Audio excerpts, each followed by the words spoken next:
Bom dia, amigos do Rio Mafra Mix. Bom dia para você que nos segue pelo YouTube, pelo Facebook, no website do Rio Mafra Mix, nas páginas do Davidson Rocha, né, nosso convidado do Espaço Bem Viver.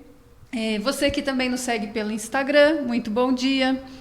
Estamos aqui hoje para mais um dia, né, pensando aí na nossa qualidade de vida através do programa Bem Viver. E, parafraseando Cazuza, né, hoje vamos tratar de um tema bastante interessante. Eu já me identifiquei bastante aqui na nossa conversa preliminar, né? Quais são as ideologias que você tem e que você usa para viver, né? Já dizia a música do Cazuza, ideologia eu quero uma para viver, né? Até que ponto essas ideologias que nós seguimos, na verdade, se tornam patologias, se tornam problemas na nossa vida, nos tornam pessoas radicais em relação às coisas, nos contaminam de forma a fazer com que nós venhamos a contaminar os outros, né? Então hoje o Davidson vai falar um pouquinho sobre essa fábrica de loucos que se tornou, né, por muitas vezes a nossa sociedade. Bom dia, Davidson, seja bem-vindo. Bom dia, Juscelia, bom dia a todos os internautas, a todo mundo que está aí participando, né, desse programa e trazendo também os questionamentos, as perguntas que nos fazem, né, são sempre muito bem-vindas e é muito bom estar mais uma vez aqui com vocês. Prazer é nosso. Davidson, então, você pode explicar um pouquinho para a gente o que é esse conceito, então, essa fábrica de loucos, né, que você se refere quando se fala dessas ideologias? O que acontece? É importante a gente abrir, tá, entendimento, a gente ter informações, porque a luz da sabedoria nos cura. Até nesse final de semana eu estava trabalhando num samadhi, num processo de terapia de cura mental, de equilíbrio, um processo de desbloqueio assim de forma profunda, né? E justamente no meio das nossas técnicas ali, das dinâmicas, uma senhora disse assim: espera aí, então quer dizer que ninguém tem culpa? Mas ela não falou isso num viés de deboche ou algo do gênero. Ela realmente conseguiu perceber que por trás de toda atitude nefasta existe um problema na infância, existe um trauma, existe algo desse gênero. Então, quando ela abriu-se para essa conclusão, ela livrou de si uma série de preconceitos, uma série de raivas que ela trouxe da vida inteira, do pai, da mãe.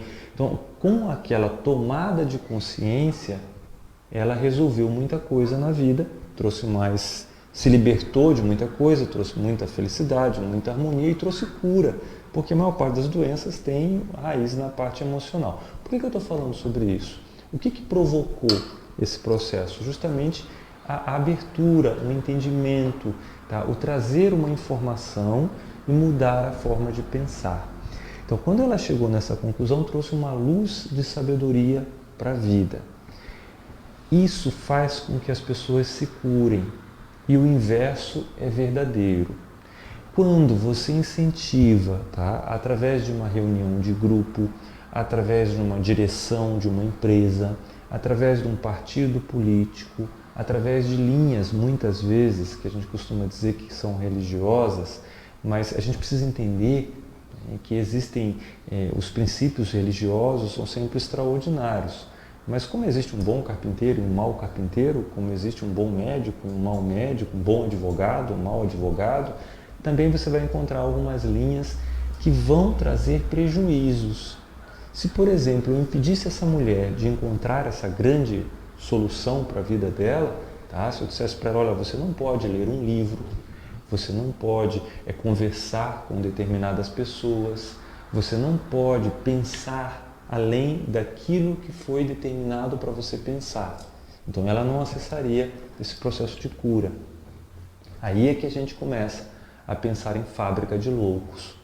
Toda vez que você se submete a uma situação onde você está sendo coibido, repito, nós podemos falar de indústrias, empresas, de aglomerados de qualquer forma, a gente pode ir na linha religiosa, a gente pode ir na linha terapêutica, inclusive, infelizmente, existem terapeutas que gostam de travar o entendimento das pessoas e não deixar que elas se abram, né? Tem pessoas que acham que essa verdade é absoluta, e é interessante que quando a gente fala em Freud, a primeira coisa que ele colocou foi que o terapeuta não pode intervir no processo de abertura.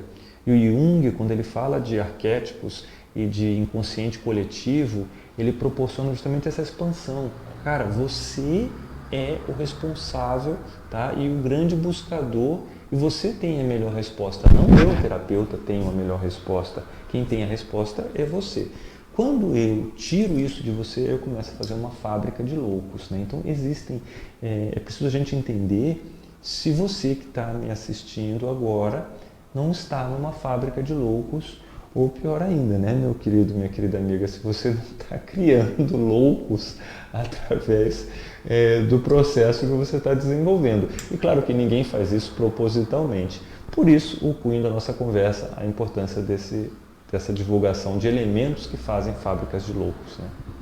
Nesse caso, então, teríamos, por exemplo, os chamados dogmas que colocam na nossa vida, as limitações, não que tudo me é lícito, né? Mas quando é colocado de uma maneira, talvez, alguns comportamentos não são repassados de maneira disciplinatória, sem uma real necessidade, sem uma justificativa, eu tenho aí, vamos dizer assim, o cerne do que seria essa fábrica de loucos? É interessante a tua colocação, porque colocar limites é bem diferente, digamos, de você colocar restrições, né, dentro de um processo educacional, por exemplo, é muito diferente de você estabelecer travas mentais, ou seja, impedir a pessoa de pensar. Até mesmo a forma como um pai, uma mãe coloca restrições, isso pode acontecer e deve acontecer, porque é por falta de restrições que nós temos, por exemplo, um número muito grande de dependentes químicos. Boa parte dos dependentes químicos, não é essa a regra, tá? Não todos os dependentes químicos que passaram por esse processo de não restrição na infância, mas existem muitas crianças que não tiveram limites e que os pais colocaram isso para poder compensar a ausência e questões do gênero, e essa criança que não teve limites lá, ela acaba desenvolvendo, por exemplo, a dependência química. Então, colocar limites é importante, mas você pode colocar esse limite de uma forma amigável, de uma forma amorosa. Ó, meu querido, não vou comprar aquele presente que você quer, mas a mãe te ama, tá? A mãe quer o melhor para você. Um outro momento a gente vai comprar, né? E a gente vai fazer isso para frente, mas hoje a mãe não vai comprar esse presente. Tá? E você existe o efeito sanduíche muito usado nas empresas, né? Que você elogia, critica e elogia em cima. Então dá para fazer isso com o filho? Claro que dá. Né? Então eu sei que você vai entender, eu sei que você coloca situações amigáveis, diferente de um viés de crítica dura dentro de uma restrição. Mas perceba aqui, restringir e colocar limites é uma coisa necessária, tá? Claro, tudo aquilo que foge do equilíbrio vai trazer problemas, tanto numa direção quanto na outra. Mas é diferente de você, tá, colocar antolhos e dizer, olha, você só pode seguir isso. Só isso está certo. Até mesmo, como você falou, tudo é lícito, é relativo. Eu gosto de citar um caso de uma paciente minha que ela desenvolveu problemas sérios de saúde, porque quando ela era criança, isso nós estamos falando há 60 anos atrás, ela recolheu a saia e ela se olhou no quarto com uma saia acima dos joelhos. Naquela época isso era absurdo. Por infelicidade, a mãe dela entrou no quarto quando ela estava, né, criança, com aquela saia acima do joelho. E claro, a mãe falou horrores dela ter colocado a saia acima do joelho. Ela não estava mostrando para ninguém, ela estava mostrando para ela mesma. Ela queria sentir o que é estar com uma saia acima do joelho. Ela queria perceber aquilo, ela estava conhecendo o mundo. E nesse processo, com toda essa abertura, a mãe vem e diz que aquilo era absurdo, entre aspas, que ela era uma prostituta por estar usando uma saia. Em terapia, eu tive que confrontá-la com a neta prostituta. Eu disse, tua neta usa saia curta? Usa, ela é prostituta, né? Ela disse, não, minha neta, por que você está falando isso? Minha neta é adorável, minha neta não é isso. Eu digo, você também não é, nunca foi. E uma saia para cima do joelho não faz uma mulher tornar-se prostituta. Mas o que acontece? Naquela época existia aquilo. Hoje nós temos situações, né, que fazem com que as pessoas fiquem assim. Então a gente vê aí os homofóbicos, né, e toda essa questão relacionada, outras questões, vários tipos de preconceitos, vários pontos que foram implantados e a pessoa acha que tem que ser daquela forma. E daí, sabe? É a escolha da pessoa. Tá? Eu tenho a minha preferência sexual, mas qual que é o problema da outra pessoa ter a sua preferência sexual? E agora eu tenho que não, isso é coisa do diabo. Ponto. Tá? Alguém falou isso, colocou esse tipo de situação. E essas histórias que são contadas acabam criando fábrica de loucos, né? Mas existe, talvez a gente entre nesse assunto para frente, existe receita, pessoal, para fabricar um louco, tá? Tem receita para fabricar um louco.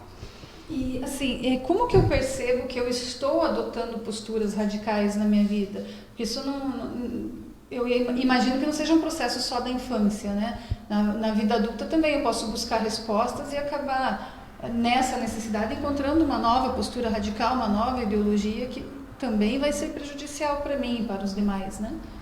É importante analisar que esse exagero geralmente está associado, tá, a sintomas. Então, esse teu sistema dogmático, esse teus antolhos, essas coisas foram implantadas em você e que impedem de você se abrir. Tá? Qual que é o problema de você escutar o que outra pessoa tem para dizer? Abra-se, deixa um novo vir, não importa se ela é da religião X, Y, se ela, sabe, qual que é o medo que você tem de gostar daquilo que o outro está falando? Existe isso, né? Muitas pessoas têm medo, mas se eu gostar, se eu for lá naquela religião, se eu for lá naquele encontro, se eu gostar daquilo, e aí eu vou mexer nas minhas bases, qual que é o problema de você mexer nas suas bases, de você desestruturar tudo isso, de correr riscos, tá? E de ser feliz. No meio dessa história toda, você pode carregar uma infelicidade que foi implantada. Então, normalmente, quando você carrega esses processos exagerados, junto você vai ter um nível de ansiedade muito grande, pode ter processos depressivos, você pode estar envolvido em neuroses, até mesmo problemas de caráter físico vão apontar nessa direção. Então, a pessoa que tem problema na laringe, que sempre tem dor de garganta, essa pessoa está frustrada, tá? O chakra da laringe representa a sua expressão, é daqui que sai a sua fala. Eu me comunico com o mundo, eu estou me comunicando com vocês estão me conhecendo através da minha fala. Se isso está inibido, se eu não posso falar o que eu penso, por exemplo, se eu engulo o sapo o tempo inteiro, se eu queria casar com a Maria e estou casado com a Antônia e estou sofrendo por causa disso, se eu não vivi o grande amor da minha vida, vai dar problema sim, inclusive problemas de tireoide, câncer, né? Você vai ter problemas dessa tua frustração que não foi realizado. Então, esse teu problema físico está relacionado com a tua emoção que foi bloqueada. Então, vai estar associado geralmente quadros já de caráter físico, se isso foi somatizado, e vai estar caracterizado também em certos sintomas. A gente precisa entender o que está por trás daqueles sintomas. E claro, a gente precisa ter um discernimento do exagero. Será que eu não estou exagerando? Por que isso mexe tanto comigo? Por que aquela opinião, por que aquela pessoa mexe tanto comigo? Então, vou dar mais um exemplo. Alguém que eu vou numa festa, tá? Agora eu sou uma mulher aqui, tá? Então eu sou uma mulher, vou numa festa, eu estou bem comportada nessa festa, e tem uma mulher lá, sei lá, de uma idade, já passou já da meia idade, e está com uma mini saia.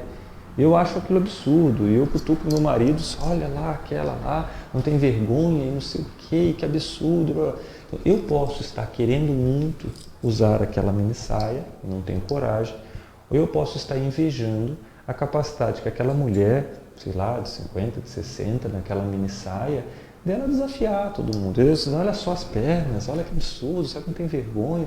Cara, se ela não tem vergonha das pernas, se ela está desafiando tudo isso, sabe que coisa bonita. E será que eu não estou querendo fazer isso? E estou sofrendo porque não tenho coragem de fazer. Então, quando a gente começa a se abrir para tudo que está acontecendo à sua volta, a realmente viver, aí você começa a perceber esses exageros e que precisa ser tratado. A gente precisa, não necessariamente que precisa ser um atendimento clínico, mas você tem que se tratar, você mesmo tem que estar aberto para a vida. Cuide, porque a vida é o bem maior que a gente tem. Você está jogando na lata de lixo a tua vida, de repente, numa fábrica de loucos. O autoconhecimento seria o primeiro passo para entender se você está numa fase de ser produto da fábrica de loucos ou ser a própria fábrica de loucos? Boa, ser produto ou ser a própria. E uma questão dessa fábrica de loucos é a produtividade dela, né? Se você está num local que você está vendo que as pessoas estão piorando cada vez mais, então cuide-se. Se essas pessoas estão cada vez mais doentes, se essas pessoas têm comportamentos que são comportamentos estranhos, alterados, você pode estar numa fábrica de loucos. Tem que cuidar com a produtividade. Agora, você falou sobre autoconhecimento. Infelizmente, nós não temos uma cultura de autoconhecimento aqui no Brasil. É muito pobre nesse sentido. As pessoas não valorizam o processo de autoconhecimento. Em outros, você pega, por exemplo, claro que nós estamos no extremo, né? Mas o Tibete, antes da invasão chinesa, mesmo o próprio Japão, apesar de você encontrar aquele viés da loucura japonesa, é um país de loucos realmente, assim como, mas no Brasil é mais, tá? Mas nós somos campeões no consumo, não precisa dizer nada, nós somos campeões no consumo de drogas ansiolíticas. E temos o segundo lugar primeiro lugar na América Latina no consumo de antidepressivos. E se a gente tirar os Estados Unidos, nós somos o campeão das Américas também em antidepressivos. Então, um país que utiliza tanto antidepressivo, que utiliza tanto ansiolítico, é um país de pessoas tristes, de pessoas desequilibradas e de pessoas que são facilmente manipuláveis. Tá? Então, nós vivemos hoje, né, uma pessoa que está doente, ela vai ser muito mais fácil ser manipulada. Por isso que a gente observa atitudes do governo que são aceitas. Você pega, por exemplo, na França, jamais um deputado ia chegar e dizer assim, olha, nós estamos dobrando o nosso salário hoje, beleza? Beleza porcaria nenhuma, nós vamos queimar esses carros aqui, vamos fazer barricada, nós vamos tocar fogo no Congresso e em vocês dentro aí, cara. Você pode voltar aí, tira esse negócio da lei aí, rasga esse papelzinho, faz de novo, tá? Volta lá teu salário, porque nós que estamos pagando você para ficar aí dentro e você não vai fazer nada dessa porcaria não. E não vai mesmo, e isso acontece. Né? Então, porque os franceses, eu estou dando só um exemplo, né? Apesar de serem um povo, a gente primeiro olha assim de uma maneira, são metidos, são um povo que eles são muito empoderados, eles têm esse poder pessoal que o brasileiro, por exemplo, não tem. Por isso o consumo tão grande de drogas antidepressivas, né? Então, como saber essa produção? Se você está na fábrica, se você é a própria fábrica, você está induzindo tudo isso, autoconhecimento é fundamental. Mas a gente precisa criar essa cultura de autoconhecimento. Eu sei que no Brasil, até o Dr. Augusto Cury está implantando em escolas, já tem isso em escolas, acho que até aqui em Mafra já tem algumas escolas que estão trabalhando nessa direção, de trabalhar a saúde emocional desde as crianças, para elas aprenderem o que é isso e que precisam se cuidar, que precisam se auto-observar e que tem que crescer. Isso é autoconhecimento. E a saúde emocional ela não precisa ser uma busca lá no divã com o psicoterapeuta. Eu posso, por exemplo, adotar terapias alternativas, buscar cursos. São ferramentas que vão me ajudar nesse autoconhecimento? Com toda certeza. A própria meditação, e por exemplo, se a gente for pensar no Reiki, tá? O Reiki tem mais de 100 anos. O Reiki tem recomendação e reconhecimento da Organização Mundial de Saúde. Então não é uma coisa que, vamos brincar de Reiki. Não, isso tem estudos científicos espalhados pelo mundo inteiro e se percebe, né? Uma pessoa que está me assistindo, que já recebeu uma sessão de Reiki, alguém que é reikiano sabe do que eu estou falando. No Reiki, uma das primeiras coisas que você aprende é a ser e a permear essa energia divina. Peraí, se eu estou permeando a energia divina, eu não sou um rato, tá? Eu sou também um ser divino. Se Deus está passando através de mim, se Deus é amor e é essa amorosidade, claro que eu não posso me submeter a certas situações. Então, a pessoa que aprende a aplicar o reiki, a pessoa que recebe o reiki, naturalmente ela levanta a sua autoestima, ela alcança esse poder pessoal de uma forma mais profunda. Por quê? Porque está passando através dela uma energia divina. A gente poderia dizer que o próprio Deus, na forma líquida, eu sei que tem gente que está torcendo o nariz quando eu falo essas coisas, né? Mas Jesus Cristo disse, a tua fé te curou. Ninguém acordou para isso, né? Ninguém entendeu isso. Ele não dizia, eu te curei. Ele dizia, a tua fé te curou. O que ele estava fazendo? Então, cara, você é que se curou. Você tem essa capacidade. Aí Jesus vem e dá uma frase que traz poder pessoal assim, gigantesco, que diz, olha, se você crê em mim, você vai fazer as obras que eu faço e vai fazer obras maiores do que eu faço, né? Aquele que crê em mim fará, está em Lucas, aquele que crê em mim fará as obras que eu faço, essas farão maiores ainda. Então você que se diz religioso, não torça o nariz. Precisa para torcer o nariz, vai lá e olha a Bíblia, cara. Olha lá que está escrito isso aí lá dentro, né? E entenda que Jesus, né, era o cara que mais meditava, buscava autoconhecimento, ele ia lá para a montanha para meditar, ele pegava o barquinho, ia lá sozinho para meditar, para se encontrar o tempo inteiro. E ele trabalhou para as pessoas terem poder pessoal.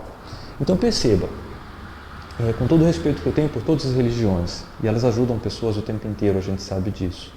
Mas se você está num local onde o líder está querendo tirar o seu poder pessoal, está dizendo que você não serve para nada, que você é um lixo, que você é um rato, o que acontece? Essas pessoas que não têm poder pessoal são pessoas que são facilmente manipuláveis. Você depende de mim. Isso na área de terapia também, tá? Você tem um terapeuta que está criando elo de dependência, o terapeuta ele tem que te empurrar para fora da terapia. Ele tem que te ensinar a voar. Nós estamos com um passarinho que caiu lá onde eu moro lá, e a gente está nesse processo de ensinar o passarinho a voar. Ele caiu do ninho, o gato ia comer, a cobra ia comer, a gente criou agora, está na hora de soltar ele. É assim que a gente tem que fazer. Você cuida do bichinho, mas chegou numa altura, é hora de você fazer esse passarinho voar. Isso, a terapia tem que fazer isso, tá? A religião tem que fazer isso, todo grupo de apoio tem que fazer isso. Tem que fazer, falando em grupo de apoio, sexta-feira, às 19 horas, nós estaremos na Felipe Schmidt começando, né, o nosso trabalho de grupo de apoio aqui nesse ano, tá? Então, quem quiser anotar aí, Felipe Schmidt 149, comecinho, centro ali de Mafra, né? Às 19 horas a gente vai estar por ali começando os nossos trabalhos coletivos esse ano, tá? Meditação terapêutica. Mas vamos voltar na tua pergunta, que eu já nem sei mais qual que é a pergunta, né? Na verdade, o reiki, ele dá esse poder pessoal, porque você está trabalhando essa energia. Então, ele é uma antifábrica de loucos. E as barras de Axis, quem já ouviu falar sobre Axis e barra de Axis também, o ponto fundamental é trazer esse poder pessoal, né? E a pessoa perceber, ela não precisa ser nem terapeuta, nem para o reiki, nem para barras. Nunca viu terapia na vida, mas ela consegue permear essa energia e crescer internamente e abrir consciência. Não tem certo, não tem errado. Deixa tudo fluir e não tenha medo de ser feliz. Isso aí, muito obrigada, Davidson. Fica aí a dica, né, também para quem quiser então começar a busca pelo conhecimento pessoal, né? Temos aí 2 ótimas sugestões, temos também a meditação, a terapia em grupo, né? Você pode começar a buscar se entender melhor para conseguir agir melhor sobre o mundo, né? A partir das terapias também, né? Com toda certeza. E é isso aí então, te agradeço a presença. Quem quiser saber um pouquinho mais sobre o tema, acompanhe o Davidson nas redes sociais, né? Tanto na página do Sarasvati quanto no Davidson Rocha. Pode acompanhar as nossas lives aqui toda terça-feira no Espaço Bem Viver. Também vai poder sempre tirar alguma dúvida, mande lá suas sugestões para o Davidson. Acompanhe via uma Framix no YouTube para receber também as nossas atualizações. Só clicar no sininho lá e se inscrever. E tentando sempre aí trazer um pouquinho mais de qualidade de vida para você conseguir não só viver bem consigo mesmo, mas também levar o bem para as pessoas à sua volta, que também é bastante importante, né? Esse é o ponto fundamental, né? Ser feliz, né? Se não está feliz, saiba que sempre existe um caminho para essa felicidade e pode estar do teu lado, né? Gratidão. É verdade. Muito obrigada. Eu que agradeço. Rio Mafra Mix, aqui você bem informado sempre.